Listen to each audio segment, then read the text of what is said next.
IG और AIG को पता है कि मर्डर किसने किया, वो उनसे पूछे, आप वो बताएंगे आपको। ये मर्डर है, ब्रूटल मर्डर है, तरपा के उसको टॉर्चर करके। Investigation into the murder of Mir Raza Ali continues in Karachi. यार वो 25 साल का था। 25 साल कोई उम्र नहीं होती यार। किनको बचा रहे हो, कौन लोग हैं? मुझसे पूछ रहे हैं वो जो लड़का मरा वॉपलिक्स वाला, आप क्यों निकले हैं भाई? आपका रिश्तेदार था क्या? तो मैं इंतजार करूं कि ये जो जलील मौत है, मेरा कोई अपना मरे जब मैं निकलूं। There are some disappearances that begin with a warning, a strange phone call, an unusual message, a person who suddenly stops answering.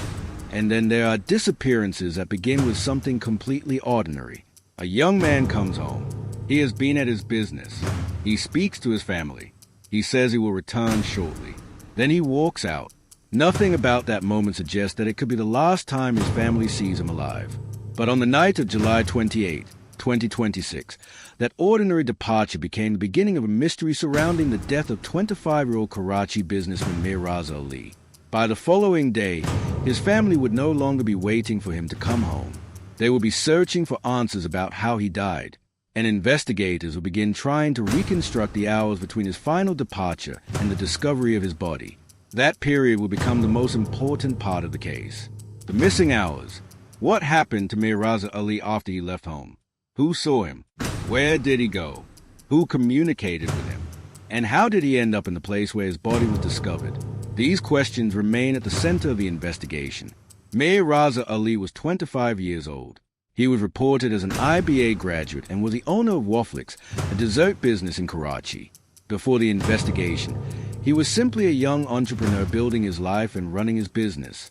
That is important to remember because crime stories can sometimes reduce people to the circumstances of their deaths. But Mir's story began long before July 28th. He had a business. He had family. He had plans. And, according to reports surrounding the FIR, on the night he disappeared, there was nothing to suggest that he would not return. Mir had reportedly been at his business before returning home. Later, he left again. He told his family that he would be back shortly, and then he did not return. As the hours passed, concern grew. The family began looking for him. Eventually, the disappearance became a police matter. Then, on July 29th, the case took a devastating turn. Mir's body was reportedly discovered in bushes in the Gulistan-e-Jauhar area of Karachi near Shohi Kila ground. According to later reporting, a nursery employee noticed the body at approximately 11:52 in the morning.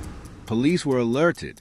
Officers arrived, and the search for Mir Raza Ali became an investigation into his death. But even at that point, the most important questions had no clear answers. Why was Mir there? How did he get there? Had he been there throughout the night? Was that the location where he died? Or was his body brought there afterward? Who had last seen him? And what happened between the moment he left home and the moment someone discovered his body? These questions became increasingly important because the early interpretation of his death was disputed. Early reports included the possibility of suicide. Mir's family rejected that explanation. His father maintained that his son had been murdered. The family questioned the initial medical findings and sought a deeper investigation. That disagreement would eventually lead to one of the most significant developments in the case: the exhumation. A Karachi court approved a fresh post-mortem examination. An 8-member medical board was assembled. There were disputes surrounding the composition of the board, including objections from the family, before the original board was restored. The examination eventually took place, and the findings changed the direction of the investigation. According to reporting by Dawn, the second examination identified multiple injuries involving Mir's head and face, including reported fractures to the nasal bone and skull. Other injuries were also documented. Most significantly, reporting on the re-post-mortem described a firearm injury entering through the upper right side of Mir's back and exiting through the chest. Samples were collected for further laboratory analysis. The findings were important because they challenged the earlier possibility of suicide and raised serious questions about how the injuries occurred. But even these findings did not identify a killer. They provided investigators with evidence about Mir's injuries. They did not automatically establish who was responsible. That distinction matters. A post-mortem can tell investigators a great deal about how a person died, but it cannot, by itself, tell the entire story of who was there. what happened beforehand, or why. Following the new findings, the police investigation moved in a different direction. The kidnapping case was reportedly converted into a murder case, with Section 302 of the Pakistan Penal I don't Code want added कि to the मैं FIR. Pakistan A छोड़ new के investigation वहाँ चले was जाऊँ formed. यहाँ से. The story had changed. Investigators were no longer simply trying to understand a disappearance. They were now investigating a suspected homicide, and that meant going back through everything. The timeline, the CCTV, the phone, the physical evidence, the crime scene, the medical reports, the people connected to Mir, his business relationships, his financial activity, and his digital devices. One of the biggest questions was movement. Where did Mir go after leaving home? CCTV footage became an important part of the investigation. Investigators reportedly reviewed footage in an effort to reconstruct his final movements. There were also reports concerning motorcycles seen on CCTV that investigators were examining as possible leads. But CCTV must be interpreted carefully. A camera can show a person without showing what they were doing. It can show a vehicle without identifying everyone inside. It can show movement without explaining intention. And sometimes the most important moment happens outside the camera's view.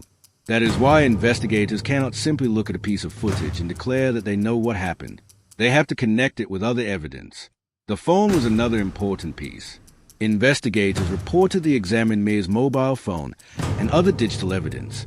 A phone can reveal calls, messages, locations, connections, and activity. But even digital evidence has limitations. A phone can be moved.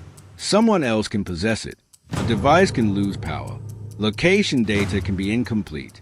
Investigators therefore have to determine not only what the device recorded, but who was using it and when. The smartwatch was also reportedly part of the digital evidence being examined. Investigators wanted to know whether these devices could help establish Mir's final movements. Where was he? When was the device active? Did his movement suddenly stop? Did the digital timeline match the CCTV? Did the evidence support or contradict witness accounts? Those questions could become extremely important. There was also a DVR and additional digital evidence reportedly under examination. The purpose was to reconstruct the timeline as accurately as possible, because in a case like this, time can be more powerful than speculation. If investigators can establish where Mir was at one moment, where his phone was at another, and where CCTV captured movement later, they can begin closing the gaps. And every gap that closes brings them closer to the missing hours. The physical evidence also raised questions. Reports said chemical examination of Mir's shirt found traces of hydrochloric acid and gunshot residue-related elements. 2 gunshot holes were also reported in the shirt. Other reports discussed the absence of fingerprints on his hands. There were also reports that a sedative was detected in his blood. These findings naturally attracted attention, but none of them should be treated as a complete answer. The acid traces raise questions about how they got onto the clothing. The gunshot residue raises questions about the circumstances of the shooting. The absence of fingerprints raises questions but does not identify a perpetrator. And the reported sedative finding raises questions about Mir's condition before death. Investigators need laboratory analysis and context to understand these findings. A forensic result can answer one question while creating another. That pattern appears repeatedly in this case. The second post-mortem answered some questions about Mir's injuries, but it created new questions about the circumstances surrounding those injuries. CCTV may show movement, but it may not show what happened outside the frame. A phone may provide a location, but it may not prove who was holding it. DNA can identify biological material, but it does not automatically explain when or how that material got there. Financial records can reveal transactions, but they do not automatically establish motive. This is why the investigation has to bring different forms of evidence together. Another important part of the case concerns Mir's business. Investigators reportedly examined financial dealings and business connections. That does not mean the business was responsible for his death. It means investigators have to understand the relationships surrounding the victim. Who worked with him? Who communicated with him? Were there financial disputes? Were there unusual transactions? Did anything change shortly before his death? These are reasonable investigative questions, but the public record does not establish definitive financial motive, so no motive should be invented. There were also legal proceedings involving Mohammed Ahmed Badi, who was described in reporting as Mir's childhood friend and business partner.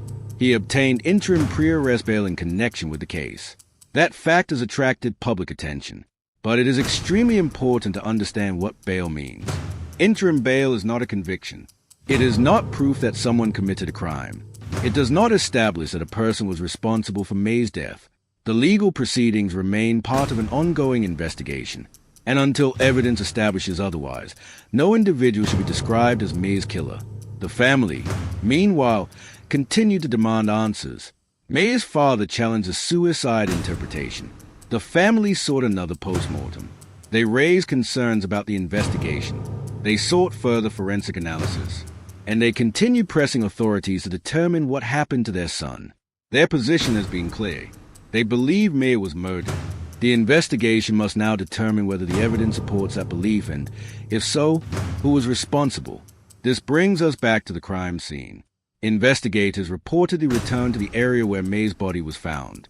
According to Geo News reporting, officers conducted a nighttime reconstruction and fired 2 shots to determine how far the sound could travel into nearby residential areas.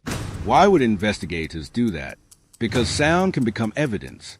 If a shooting occurred there, would nearby residents likely have heard it? Was the area isolated enough that nobody noticed? Could surrounding buildings have blocked or changed the sound? Could the timing of the shots help investigators evaluate witness accounts? A reconstruction does not solve a murder. It tests whether a possible version of events is physically realistic. That is what investigators are trying to do. They are testing theories against evidence. And that is why the missing hours remain so important. At the halfway point of this investigation, the most important question is not simply who killed Mir Raza Ali. It is, what exactly happened after he left home?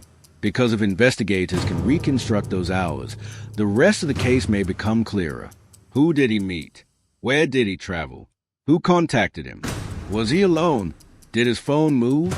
Did his smartwatch record anything? Did CCTV capture him? Did anyone see him? Where was the weapon? What happened to his clothing? What do the laboratory results ultimately mean? And can all of these pieces fit into one timeline? That is the puzzle. And every new piece matters. One of the most important things to remember is that the exact timeline is still not publicly established in full.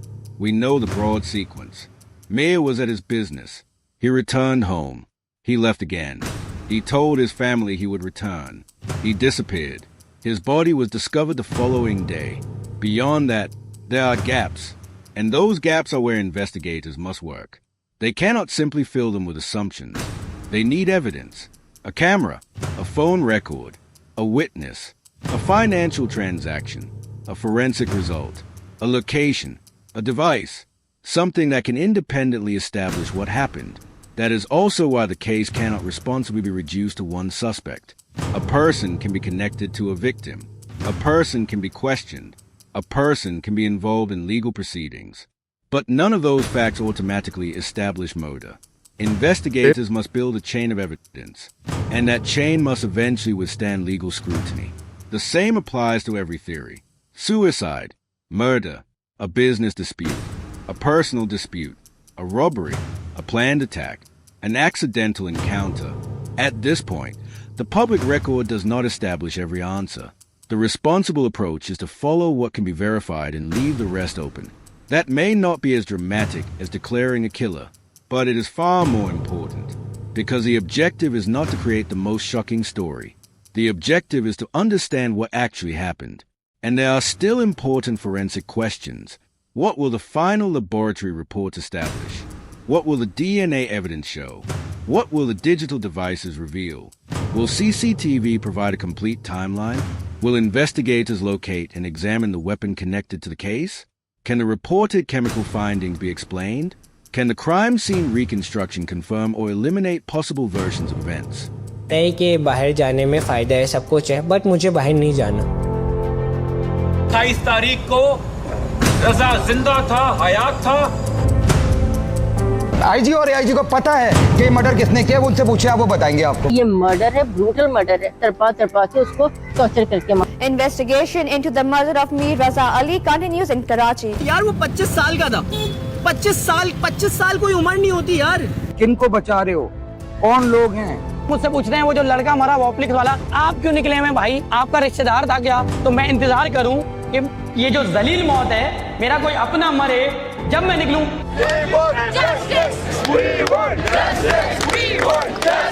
CCTV footage से मालूम हुआ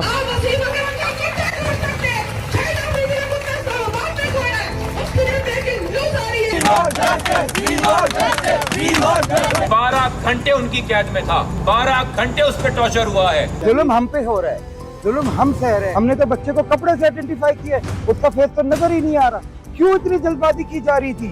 मीर तेरे खून से इंकलाब आएगा, आएगा, आएगा, इंकलाब आएगा।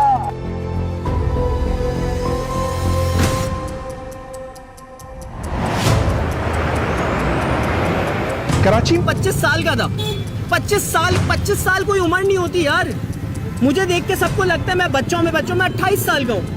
वो मुझसे भी छोटा। बच्चे को तशद्दुद किया गया है, तशद्दुद किया गया है। वो एक्सेप्ट करने के लिए तैयार ही नहीं। मर्डर हम पहले दिन से बोल रहे हैं, मर्डर जिसने किया उसका बताओ, उसको क्यों छुपा रहे हो? ये कौन इतनी बड़ी पावर थी जिसको छुपा रहे हैं आप? मीर रजा And can investigators identify the person or people responsible if the evidence ultimately establishes homicide? Those questions remain open. The investigation has continued to evolve, and that is why this story is not finished. As of the latest reporting available for this documentary, investigators have been given additional time to complete their probe, with August 24th, 2026, reported as a relevant deadline. But a deadline does not mean a mystery automatically ends. It does not guarantee an arrest. It does not guarantee a confession. It does not guarantee that every piece of evidence will be publicly released. And it certainly does not guarantee that the final truth will be known immediately. It simply means the investigation is continuing under judicial oversight. More forensic work may follow. More digital analysis may follow. More interviews may follow. More CCTV may be reviewed. More financial records may be examined. And more questions may emerge. That is the nature of a developing investigation. The story changes as evidence arrives. And sometimes the most important development is not the discovery of a new suspect. Sometimes it is the elimination of an old theory. That is what happened when the medical findings changed. The case moved away from the earlier uncertainty surrounding suicide and toward a formal murder investigation. But a murder investigation still needs a perpetrator. It still needs a timeline. It still needs motive or circumstances. It still needs evidence connecting a person to the act. And those questions remain. So tonight, when we step back from the headlines, what do we actually know? We know Mir Raza Ali was 25. We know he was an IBA graduate and a businessman associated with Woflix. We know he left home on July 28th and told his family he would return shortly. We know he did not return. We know his body was discovered the next day in Gulistan-e-Jauhar. We know his family rejected the suicide theory. We know a court approved a fresh post-mortem. We know a second medical examination reported significant injuries, including a firearm injury to the back. We know the case was subsequently treated as a murder investigation.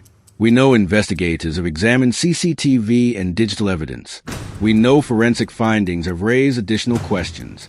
We know investigators have conducted a crime scene reconstruction. We know legal proceedings have involved a person described as May's business partner. And we know that, as of the latest available reporting, the investigation is still ongoing. What we do not know with certainty is just as important. We do not know the complete sequence of May's final hours. We do not know the definitive motive. We do not know, based on the public evidence available at this point, who was responsible. We do not know whether every reported forensic finding has been fully explained. And we do not know what investigators may discover next. That is where this story must end for now. Not because there are no more questions, but because there are still too many. Mir Raza Ali left home expecting to come back.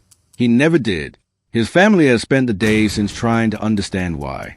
Investigators have been trying to reconstruct the missing hours, and forensic experts have been examining evidence that may eventually explain what happened. The case has already changed direction once. It may change again. A new forensic result could alter the timeline. A digital device could reveal a missing movement. CCTV could identify a connection. A financial record could explain a relationship. A witness could remember something important. Or investigators could discover that a theory widely discussed today does not survive the evidence. That is why we should not close the story before the investigation does. The person responsible, if homicide is ultimately established in court, must be identified through evidence. The motive must be established through evidence. The timeline must be established through evidence. And the truth must be established through evidence. Until then, the missing hours remain missing. And perhaps somewhere inside those hours is the answer Mir's family has been waiting for. The answer to where he went. The answer to what happened. The answer to why he never came home. For now, the investigation continues. And so does the story. We will continue to follow the developments as authorities examine the forensic evidence, digital records, CCTV footage, financial information, and other investigative leads. If new verified information emerges, it could change our understanding of what happened. That is why this case should not be considered closed. And it is why you should check back for the next update. Because the full story of Mir Raza Ali has not been revealed yet. The investigation is still ongoing. The evidence is still being examined. The unanswered questions are still there. And until investigators finally establish what happened during those missing hours, there is no responsible way to pretend that we already know the ending. Perhaps the next forensic report will provide an answer. Perhaps the digital evidence will reveal something that has been missing. Perhaps investigators will reconstruct the final movements. Perhaps a witness will provide the detail that finally connects a timeline. Or perhaps another question will emerge before the case is resolved. Whatever happens, we will follow the evidence. Not rumors, not speculation, not internet theories. The evidence. Because Mir Raza Ali deserves more than a headline. His family deserves more than a theory. And the truth deserves more than an assumption. For now, the final chapter remains unwritten. The investigation continues. And until the full story finally comes to light, check back with Mystery Crime Chronicles for verified developments and the next chapter of the Mir Raza Ali case. Because sometimes the ending of a true crime story is not the moment when the documentary ends. It is the moment when the evidence finally speaks. And in the case of Mir Raza Ali, that moment has not arrived yet.